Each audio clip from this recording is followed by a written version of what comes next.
నమస్కారం. ఈరోజు మనం ఒక చిన్న చీమ మరియు విత్తనం యొక్క స్ఫూర్తిదాయకమైన కథను తెలుసుకుందాం. ఒక చిన్న గ్రామంలో ఒక చీమ ఉండేది. అది ప్రతిరోజు ఎంతో కష్టపడి ఆహారం సేకరించేది.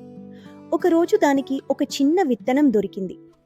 చీమ ఆలోచించింది, దీన్ని ఇప్పుడే తినేయాలా లేక నేలలో నాటాలా అని.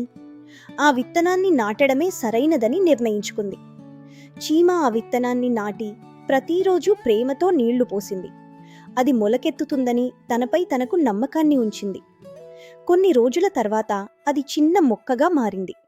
నెలలు గడిచాయి. ఆ మొక్క పెద్ద చెట్టుగా ఎదిగి ఎన్నో తియ్యని పండ్లను ఇచ్చింది. ఆ చెట్టు నీడలో గ్రామస్తులు విశ్రాంతి తీసుకునేవారు.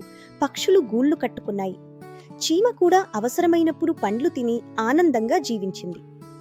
ఒకరోజు మరో చీమ దీని రహస్యం అడిగినప్పుడు మొదటి చీమ ఇలా అంది, కష్టపడితే మంచి ఫలితం వస్తుందనే నమ్మకమే నన్ను నడిపించింది. నీతి: చిన్న మంచి పనులు కూడా భవిష్యత్తులో గొప్ప ఫలితాలను ఇస్తాయి. ఎప్పుడూ నమ్మకంతో కష్టపడండి.